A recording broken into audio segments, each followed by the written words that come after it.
Welcome you guys.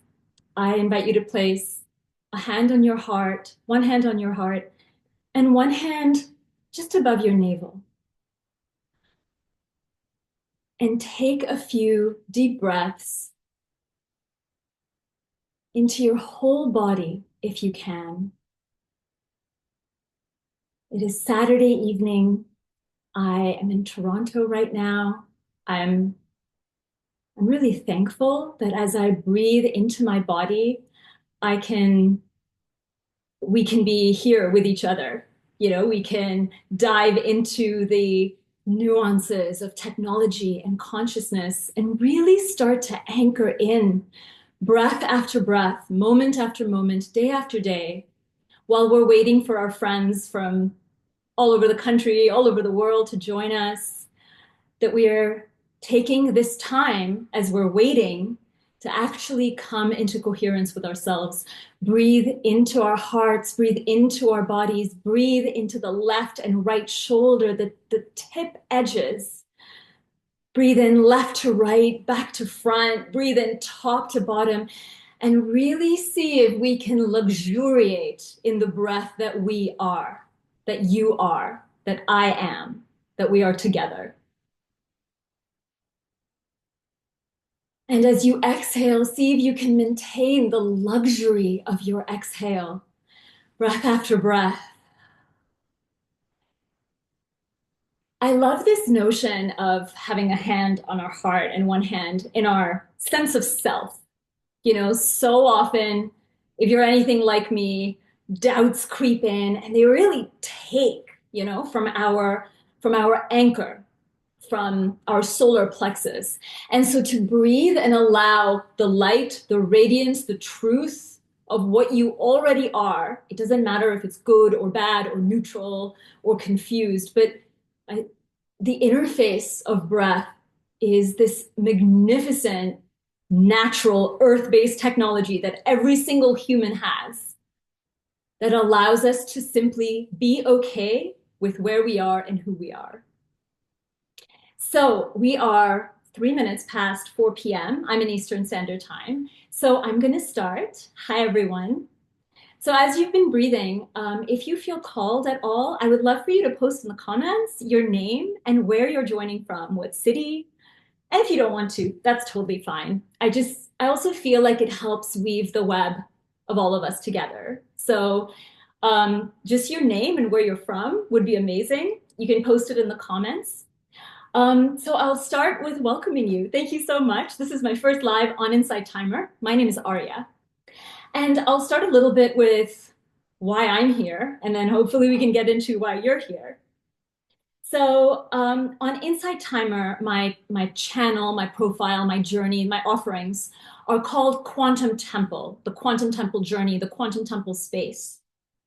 And I've come to this realization recently that I am a devotee of sacred sciences. And when I say that I'm a devotee of sacred sciences, I mean that I come to understand and learn from the more inward devotional path, the receptive path, the yin path. This doesn't mean that I take no courses or I don't read a single book. Obviously, I do. But the part of this that I love is to go within and access the path of remembering. And so that is part of what I'm here to offer. Hi, Christine. Welcome from Owen Sound, Ontario. That's amazing. I'm just going to pause and deviate. I'm in Toronto. We are in like a snow globe of light snowfall here. So all of that is here with us right now. So, and again, as people come, please put in your name and where you're from. And again, I so love and appreciate that you guys are here today. Okay, so my background. So my background is actually in tech. So I was chief of staff at a hospital, at Toronto General Hospital here for 12 years. I worked at a tech startup department within the hospital where I was chief of staff. And I should say I have zero background in tech. I am a poor programmer. Like I'm not good at Java and coding, but I was around different aspects of technology, from systems design to user interface design to a lot of my colleagues for over 12 years were technologists in every aspect of what healthcare technology is. And when I started, Blackberries were still a thing. I don't know anyone who's a Blackberry now. But um, not only was I in tech at the hospital, I also ran a tech startup for several years. And I was head of ops. I ran these massive events that brought together technologists and doctors. And so I was in the interface. And even today, I still work in tech. Well, it's my day job at least. About 10 years ago, I got sick. It was an autoimmune condition. It's a condition called alopecia, where your hair just like falls off by the chunks. Um, there's no cure exactly, but what happened was I had a bit of a come to Jesus moment, like a full on, almost like a psychic break. And as soon as that happened, I kind of stopped everything I was doing. I left my startup and I cut off from a lot of friends and I just went in. I I think I went to a doctor once who gave me some weird diagnosis and I was like, no. So I went in, I learned over 3 years, I learned how to heal my body. I had two friends and a roommate at the time, and that was the extent of my social life. My social life was acupuncture. I was so afraid of who I was and what I would find and what was happening to me that I didn't trust any information out there. So I took this 3 year hermitage period just in the middle of the city of Toronto where I didn't take a course, didn't read a single book. I didn't even listen to music. I cut off all social life and activity. I went to my job. Actually, I didn't even go into the office half the time. I worked in tech, so remote work was a thing even 10 years ago. And so I went into this deep 3 year period where my friends were crystal grids and plant medicine and anything my acupuncturist gave me and my intuitive medical healer. I had like an army of healers. And so in this time, I was very isolated and I learned to restructure who I am and connect from within. When I came out, then of course I read some books, took some courses, got context to what was happening in me for me. But this also caused a bit of a disconnect because when I started feeling better, I would go to the office and it was all really meaningless. It's like, oh, you know, um, pharmaceutical contracts and this app for self-management of chronic conditions. Like I felt so enriched within that anything I was doing, any job I had was more and more meaningless. And I lived like this. And in fact, I judged everyone. Like I obviously didn't have social media accounts and everything. And so I would judge people for, I don't know, being on Instagram. I would judge the problems people had because to me, they weren't real problems. I went through this like life crisis until one day, the Prostate Cancer Center at Princess Margaret Hospital had a project with my department and they contacted me and they gave me this like ugly paper pamphlet and we had to digitize it and make it interesting, make it into a flip book. So this sort of flip book, this package that I got was so dense with information, and it was like Times New Roman font 14, just stuff you would never read. But when I actually read it, it was all about explaining to a prostate cancer survivor, so explaining to these men that love and relationship is in fact more than your organs, right? Because they have prostate cancer, which would obviously influence the mechanics of how their sex organs functioned. So closeness with your spouse, touching, tenderness. And it was this very loving and lovely information in this dense, bizarre format that no one would want to read. It addressed things like shame, and it was specific to men. I'm going to pause here. So I think almost everyone who wanted to be here was here. Hi, guys. Welcome. I'm just giving a background about myself. And my name is Aria, and this is sort of how I got into the work that I'm offering here today. And so I had this moment when I'm sitting with this pamphlet from, Princess Margaret Hospital in my holier than thou spirituality, feeling like the tech work and my job and like the life that everyone lives is less than. And in that moment, I remember it was one of those pamphlets that opened up into three sections. I was like, oh my God, I am holding and creating the perspective that these things are separate, that spirituality is somehow separate than my job, than my life, than the mechanics of my day, than my streetcar ride from my home to my work, than engagement with my colleagues and with my friends. I was doing that. I created separation in my mind and I projected it onto the world. And what the world gave me in return was judgment and more distortion.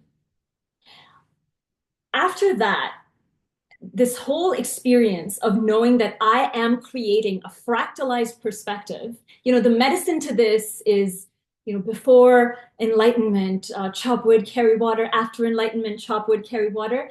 This was the opposite of what I was doing. I was not chopping my wood and carrying water.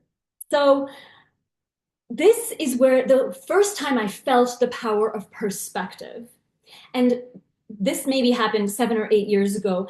And for those next few years, I stayed working in tech as I still do. I'm a writer now and I work in a tech startup. But one of the things I became really conscious of is the perspective that we hold as people who are interested, who are seekers of the spiritual path, and where we sort of create these fractalized perspectives. And this is the interesting thing. And not everyone may agree with this, but I encourage you, if you could feel into the spirit of this part. I find, you know, technology is so pervasive. We're here right now because of InsightTimer, because of the technology that is the internet, because of the technologies that are our laptops, right? And tech is pervasive in our world now. It's been for a while and it's really increasing. Consciousness, loving awareness, loving consciousness, which I also understand as a technology, the human technology, the natural technology, this is perhaps less pervasive than our material world, like our laptops and our phones and our devices. And to me, I started when I sort of figured out that I can't keep these worlds separate, that it's actually one, because every time I tried to leave the tech world, it just didn't work. I had heard these stories of people who left their corporate job and they are, yoga teachers and they are spiritual guides and blah, blah, blah. And I really tried and it was like, no, stay where you're at. And so I started embracing it. I'm like, okay, what if I don't fight this? And when that happened, I started rekindling my joy of tech. I remember after 4 years of not watching a single thing ever, not a movie, not a show, the first show I chose to watch was the 90s Star Trek, The Next Generation. I watched the first season right until the seventh season, all 74 original episodes. And I was like, this is the most amazing show ever, partially because I hadn't watched anything in so long, but I actually took it as a journey, right? So if you've watched Star Trek, there's a lot in there about consciousness, about um, socialization, about humanity. Like it's a really great show.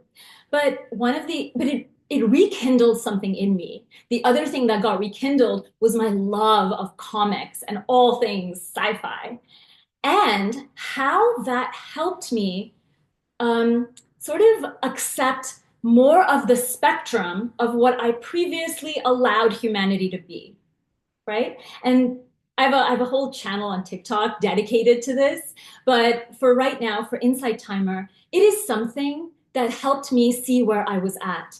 And this is the beauty. I think if I were to surmise this, I would say that the great gift of technology in our world today, like this is the gift, whether we like it or not, but the gift is it shows us what frequency we already are inside by amplifying it, right? It shows us what frequency am I, Arya, what am I operating from? Like, what is the main operating reality in here?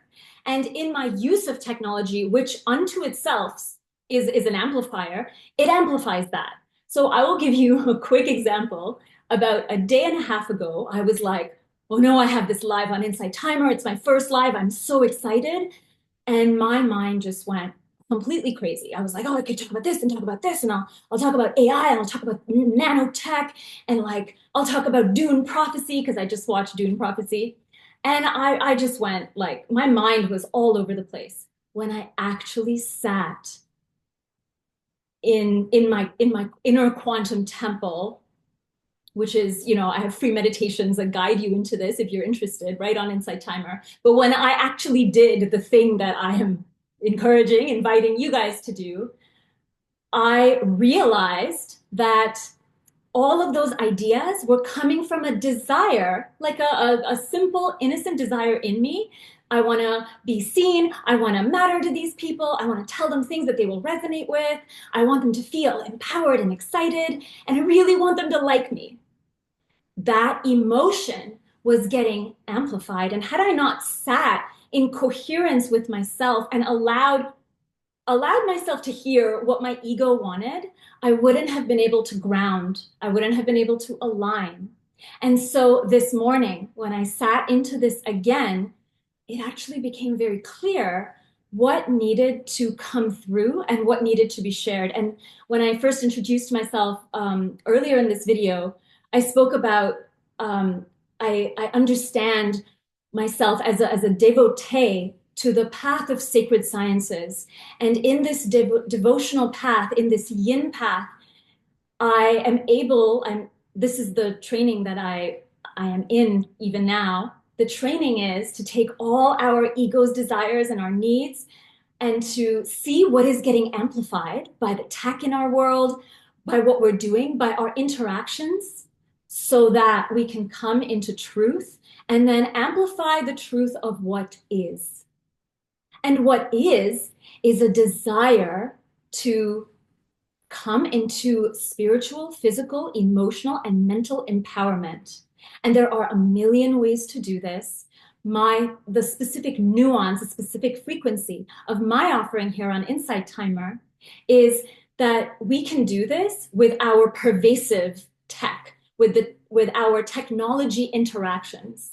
And I'll explain a little bit what I mean by technology, because certainly there is material technology, which is our phones and our laptops. It's our apps, our social media. It is sensors in our cars and in airplanes. It's the mechanics of your car, your train, your plane, right? It's the thing that turns on and off lights and sound in your house. It certainly includes AI. It includes digital currencies and cryptocurrencies. It includes drones, right? Like that's all our material tech. And we have earth tech, organic tech, natural tech. To me, that is crystals, that is psychedelic and non-psychedelic plant medicines. That is the technology that is yoga or qigong or tai chi. It is sound frequencies, right? Like there's 1,000 of these things. And so the offering that I have on InsightTimer and this introductory live is that of the quantum human, the journey of the quantum human. And the quantum human is the being within that not only that can use any and all tools and technology available at our disposal without any attachment to the tool, to the tech, and to any outcome. So the quantum human is the wise one, is sort of like a master swordsman. Now, a master swordsman will certainly have like the best and like an ancient handcrafted sword. But if you give this person a dull knife, their mastery of their own body, of their own art form is so high that they can take a pen and do incredible sword-like movements with them.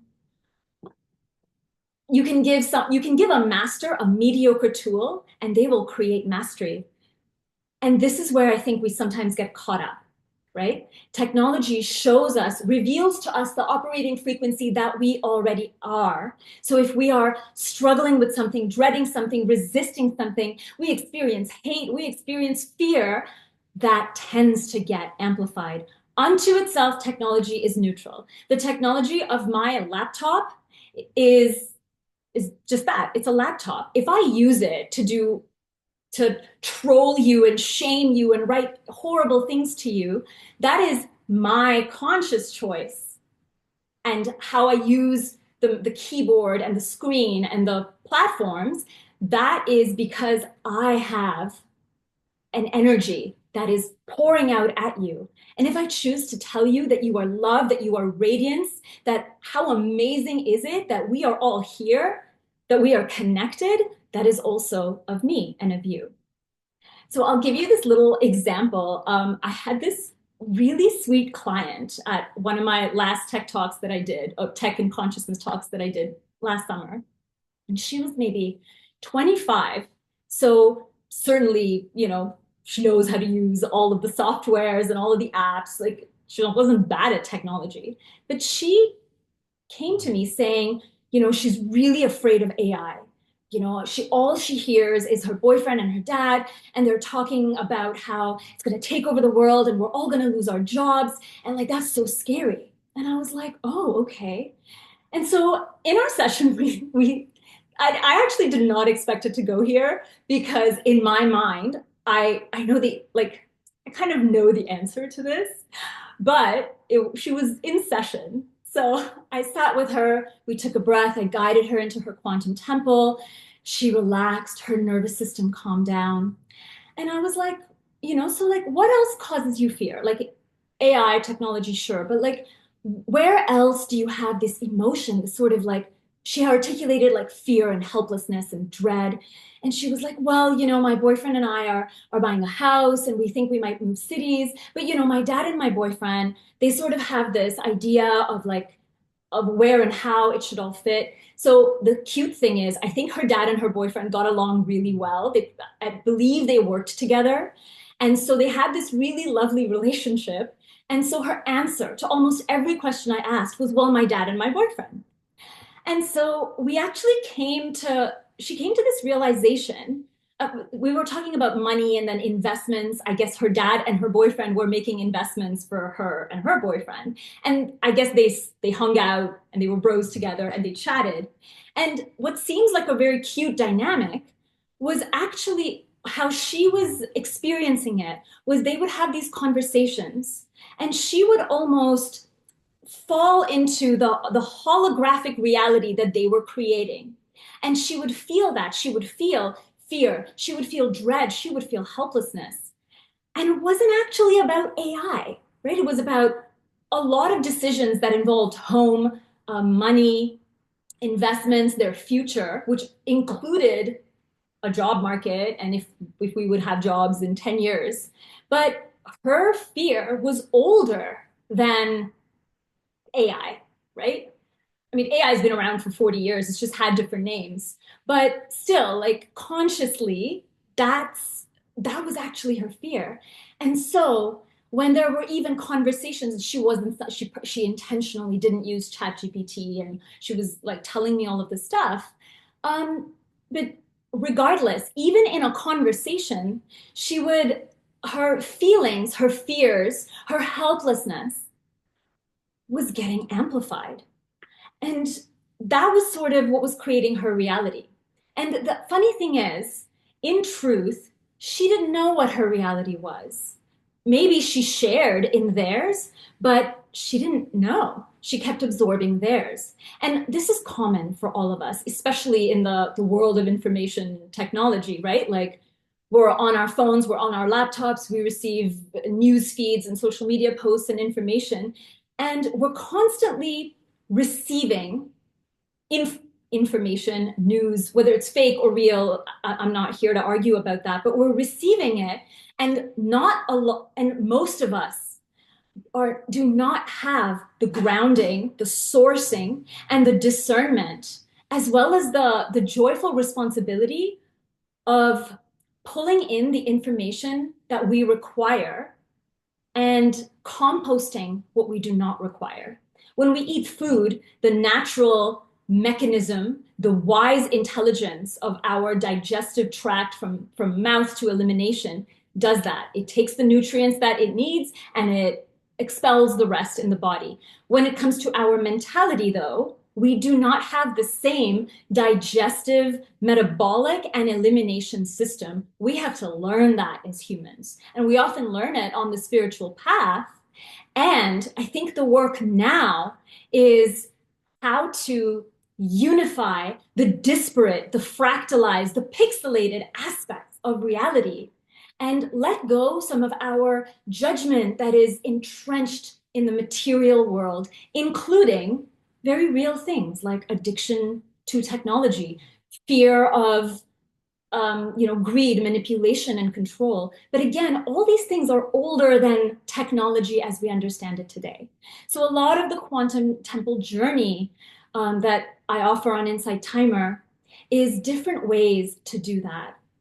So I am excited, and I will take this moment to pridefully share, but just for one moment, over the solstice, so this is the winter solstice, so around December 20th, I finally launched my first course on InsightTimer, and the course is called Glitchless. And through the 6 chapters that is Glitchless, I dive into different aspects of how we can use our bodily technology to ingest, to synthesize, to compost, and to come into our sense of inner mastery. And so it is now available on InsightTimer. Some of you who have joined today may be from the course. So that is absolutely out there. I also have some free meditations. Some of them get really nerdy, but if you like that, amazing. I obviously do. I'm going to pause here because we have some questions. Firefly, hi, welcome. While tech may be morally neutral, AI and crypto certainly has a massive carbon footprint, something to be considered in the spectrum of engagement in tech and tech spaces. All right, yeah. Oh, as well, coming from someone working at the intersection of technology and environment, good to explore and understand the trade-off as informed users, 100%. And so actually, this is a really good segue into this other part, right? I mentioned lightly just now about responsibility. Part of being, you guys are all InsightTimer people, so whatever your spiritual path of choice is,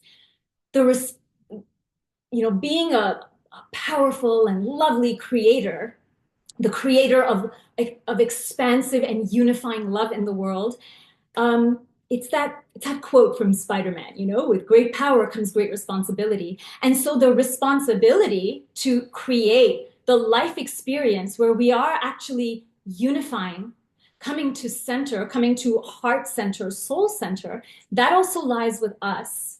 And I know this from, addictive behaviors. When I am in an addiction pattern, the power and the responsibility isn't with me. It's outsourced to somebody else. It's outsourced to a person.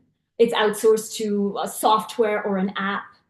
And again, I think sometimes we get really caught up in our own judgments, and judgment just as an energy is it is rooted in trauma, right? Like you don't judge something when you don't have pain and difficulty attached to it. And that is a part of our human experience. Like I have friends who live in California in the middle of, a lot of what is currently burning down. So whatever their experience is, it may be, right, wrong, different, how they're using their tools and technology that they have. I can judge that or I can love them for what it is. And yes, in a perfect world, we are so aware and connected to ourselves and our environments in health and in vibrance that we know or we feel into or we are informed of all of the trade-offs. That is not always possible, right? It's not possible for every human in every scenario. A couple of my friends are single moms. For them to look into the impact, like a lot of people are just trying to make things work. And this is where we fall into some really difficult human patterns.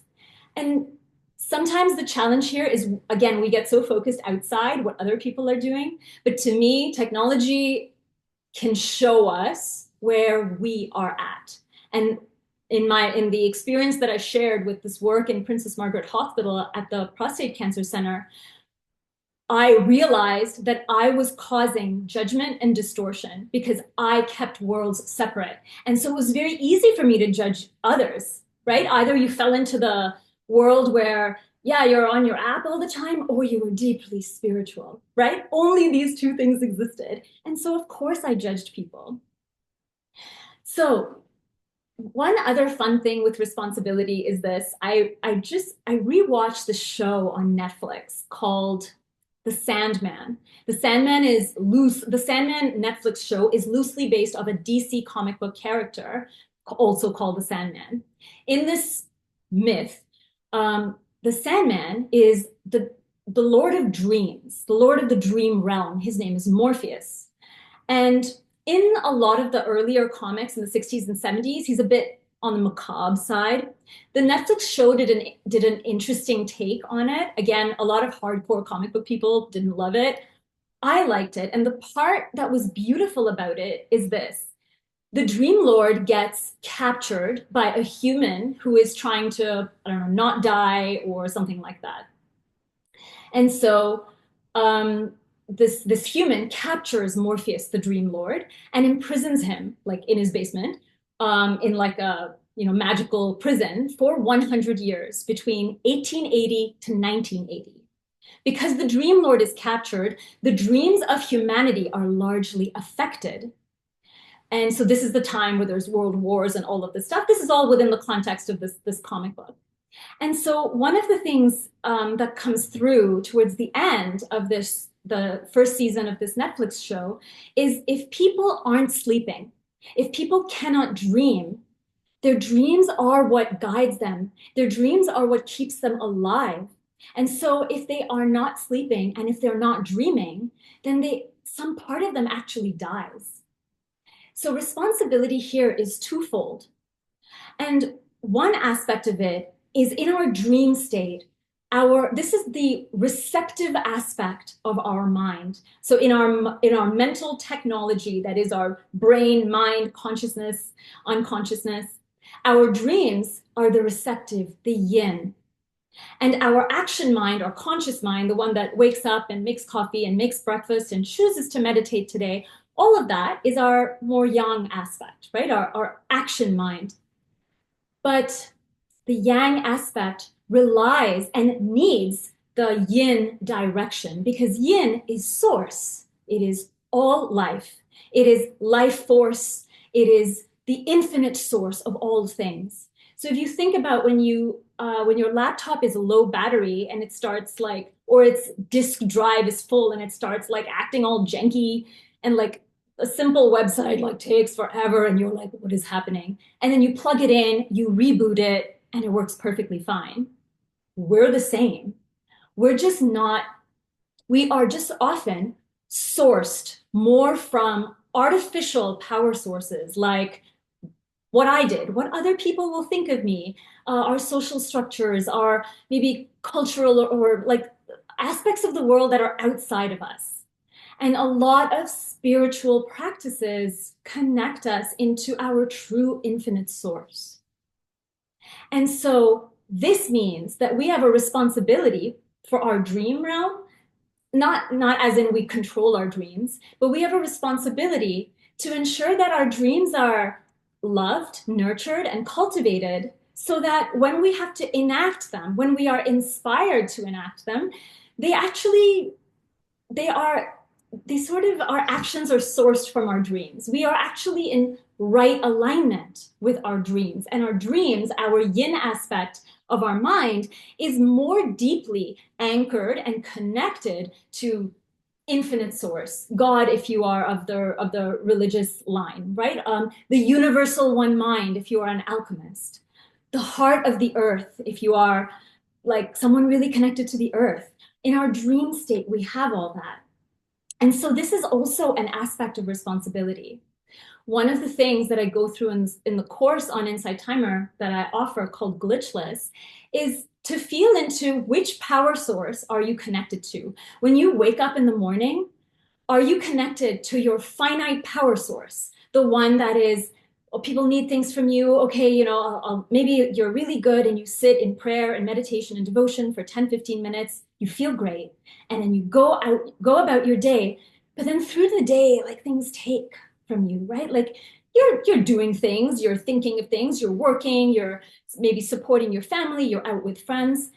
And so at some time there's like maybe a lull, and you're like, oh, and so we have stimulants. We take coffee, we drink a moringa tea.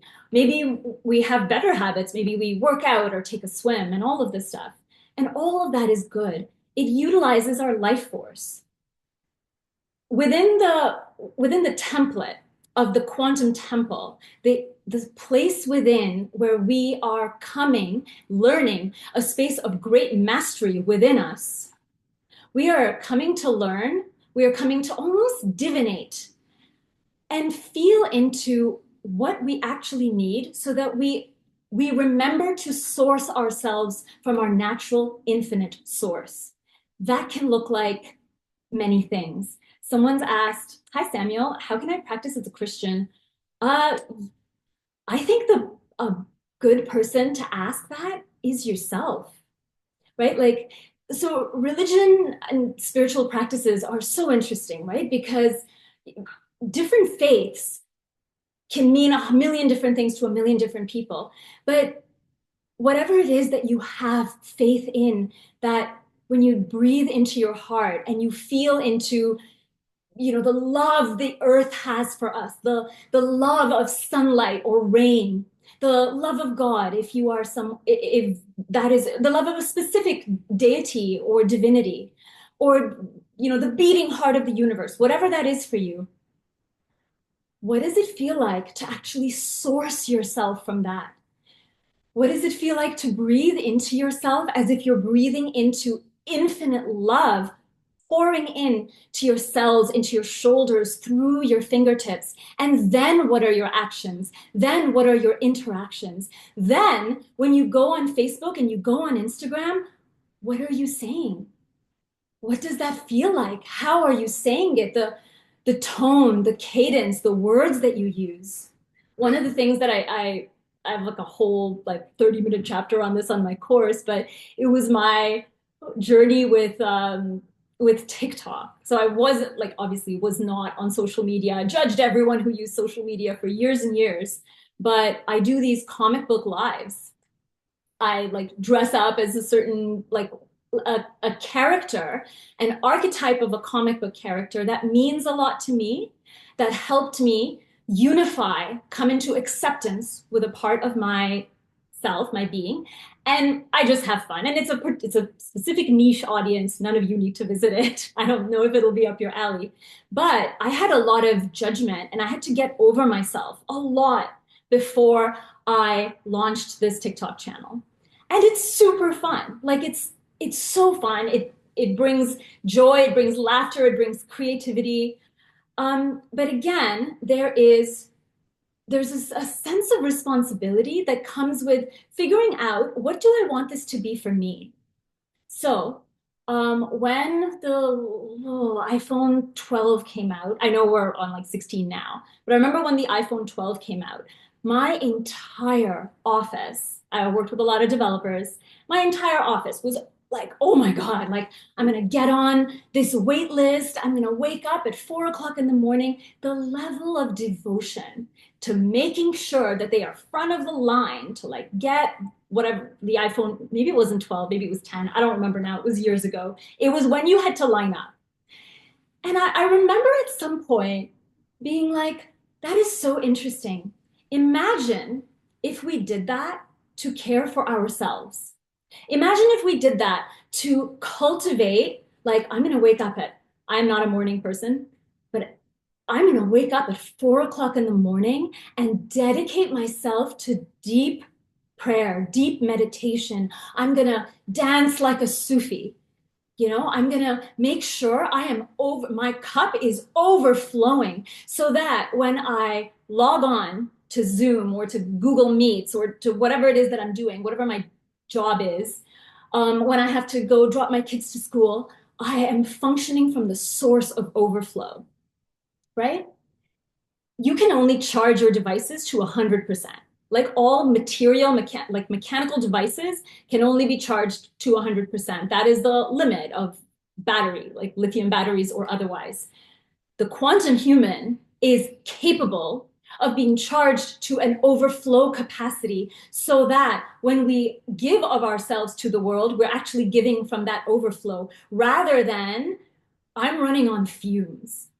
The amount of developers that I have worked with who have sleep apnea, who do not dream, who who function from a mind isolated, kind of almost separated, and our mind isn't separate from us, but when we come from when we're caught in the Maya, when we're caught in the illusion, and we get into our minds a lot and we overthink from there, we are no longer in the entirety of our being. We are no longer functioning as the quantum human capable of walking the earth, walking the world, walking through our day in mastery. So when we return, when we come back to ourselves, and again, how do we practice meditation? Choose a thing you love. Do you love singing devotional faith-based hymns? Do that in the morning. Do you love your singing bowl? Sound technology is a vibrant technology. We say enlightenment because light informs, but it is actually sound that transforms us, right? Anyone who's been to a sound bath knows what that feels like in the hips, in the bones, in the back, in the musculature of us. And so the reason I brought dreams into it is this, like the client that I talked about earlier, the one who was very much focused, the one who sourced her power from whatever her dad and her boyfriend were talking about, cute as it may have been, it puts us into a disempowerment paradigm. And one of the unfortunate truths of where we are now, unfortunate, it's an unpleasant place where we are now, but the potential is incredible because we are currently in a collective paradigm where we have given so much of our power away to organizations, to entities outside of us, and we've given tons of our power away to technology. I want to feel better. I'm going to log into social media and watch cat videos. I hate my life. I'm just going to binge watch Doom Prophecy, right? This outsourcing of our source, our power, our sovereignty, it seems like it's separate, but it comes from the same place. So on the path of the quantum human, we are learning to get comfortable with what is uncomfortable in us. For me, with this InsightTimer live that I was like, I don't know what I'm going to say to these people 2 days ago, I had to get comfortable with the fact that my ego wanted to matter so much. And then, because I've learned to, and I'm trained in this, let it go and allow what needs to come through and trust that whether it's one person or 88 meditators, also amazing, welcome, you guys are awesome. It is perfect the way it is, right? A lot of people have a disjointed or like a weird warped relationship with technology because we have a weird warped relationship with ourselves. Some part of us is not is hates being human or is not okay with certain dense, difficult, heavy aspects of humanity. That is a part of the spectrum of unification that we are now coming to realize. And so that is pretty much the meat and potatoes of this live here that I have today. And I so appreciate all of you amazing people, all of you amazing guys joining me. So ways to continue on this journey. As I mentioned, the entire spectrum of my work on InsightTimer is dedicated to technology and consciousness. Oh, I will say one other thing. You may not be interested in astrology whatsoever, but I am someone, I'm self-taught astrology, and I have a more probably an esoteric, a spirit and mystical lens on how I understand it and how I navigate it. So one of the things that I've done every December for the last 10 years is to sit with the ephemeris. And the ephemeris is this dense document that sort of tracks the details of every single planet and asteroid by time and date and coordinate in the solar system from the perspective of Earth. This year, 2025, and you may feel this already, Every single planet of the solar system is moving houses. This is very common for the planets close to us, so Mercury, Venus, Mars, and Jupiter. The other planets, Saturn and beyond, they move slower, obviously, because they're further away. But Saturn, Uranus, Neptune, Pluto, they are or have changing houses, changing the aspect of how their energy pours through into us. One of those transits that right now that we're in is the Jupiter and Gemini transit. Later on this summer, the planet Uranus, the planet associated with revolution, breakthrough, unplanned changes, heavy disruption. The planet Uranus is also moving into the sign of Gemini. I'm a Gemini, so I feel like that this is what I'm here to do. One aspect of Gemini is this is our relationship with technology. It rules, so Gemini rules the lower mind as well as our relationship to communication, how we communicate to each other, online or in real life. It also is our relationship with technology. The planet Uranus itself is a planet associated with innovation. That could be technological, that could be the innovation of the self, right? So again, there's a lot of consciousness shifting. The way I feel into the planetary alignment is that if revolution is inevitable, the work of for every single one of us on our spiritual path is to come into a space within ourselves where we know without a shadow of a doubt that we are sourced from infinite source. And that may look like different things to each of you. But when we anchor and sit in that, then we can extend our decisions, extend the love and the knowing that we are out into our lives, out into our world, out into our work and our communities. And this can cause a stabilizing effect for each of us in a time of what may seem like outward chaos, revolution, difficulty, challenges, the fear and greed and manipulation of others, the devastation of things. Again, we will feel what we feel. And the work is not to bypass ugly and unconscious or heavy emotions, but the work of the quantum human includes it's like the arms of the loving earth mother that holds every single one of her children, whether they are saints or whether they are recalcitrant, not great people, but it is the frequency of love. And I'm not talking about, oh, I love my coffee and I love my child and I love my lover.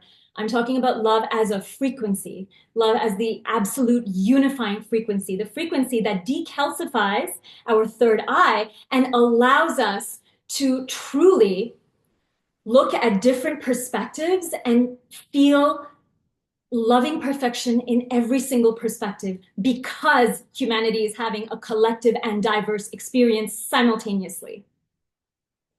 So that is pretty much the essence of this live. I so appreciate all of the hearts. So if you want to continue this journey, I have another live, I think next weekend. It's either Saturday or Sunday. It's also posted. I have free tracks on InsightTimer, so please feel free to check that out. My website is in the bio that is associated with my InsightTimer. And then the last thing is the course that I talked about, Glitchless. It is 6 weeks long. It goes into sort of the specifics, the mental, the emotional, the physical. I give a lot of examples because I've had a very colorful journey with this just through the last decade and a half. And I really feel like it is my calling to offer this as a perspective. If you resonate with it, please follow me on InsightTimer. I appreciate the likes. I appreciate that you join the lives on this beautiful Saturday. And obviously, I'm open to and accept donations. So please hit that tab if you genuinely feel called. And thank you so much, Christine. And oh, sorry, there's one more comment. Sorry, hi, Angie. I think you're just answering for Samuel. That's awesome. So yeah, thank you so much. If you have any questions, please feel free to DM me. And if you have questions on the course, there is a private chat as part of the Glitchless course. And so I hope to see some of you in next week. I'm gonna see what resonates with this live. And I may go into certain aspects of technology. I may also do a guided coming into your own self. The reason that's important to me is I can't tell you, and I don't want this power.